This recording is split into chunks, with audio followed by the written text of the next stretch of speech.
Praise the Lord and God bless you. This is Gil Burgos from Grafted the Messiah. I want to share something with you from the Word, and this message is basically going out to the Hebrew Roots movement.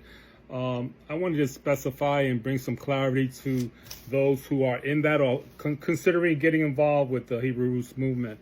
When you read the book of Leviticus in the Torah, there's something here about Yom Kippur, and that what God says to the Jews of that day. And it's interesting when you read the Torah, when God is speaking to the Israelites, he's always saying whatever commandment it was, whatever statute it was, he keeps continually saying throughout your generations. And if you read Leviticus, you'll see it time and time again. Go to Leviticus 23, you'll see it over and over and over again.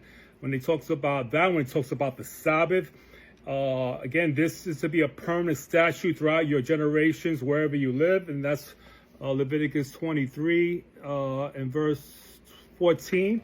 And if you go a little further down in the chapter, again, it says regarding the Day of Atonement, Yom Kippur, in verse 31, you are not doing any work. This is the permanent statute throughout your generations, wherever you live. So the point is that when God was speaking to the Israelites of the nation of Israel, he always told them that these commandments will be for your entire generation. In other words, nothing's going to change. So when we go into the Brit Hadashah, the New Testament, we see something interesting.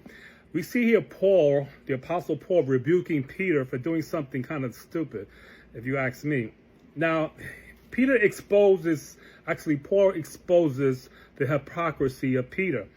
Why is he doing this? Because what Peter was actually doing, he was teaching, he was like two-faced. He was acting one way with Jews, and then he was acting one way with Gentiles, and then when Jews showed up, he kind of like flipped the script, if you want to put it that way.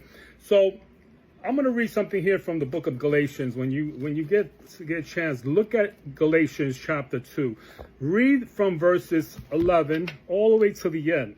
And it's amazing when you read this rebuke from the Apostle Paul.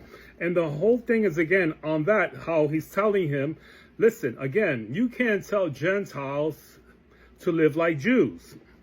And that's what we see in the Hebrew Roots movement. We see people trying to make Gentiles live like Jews, follow Torah commandments to the letter, and make them observe from certain things and the dietary laws and the Shabbat.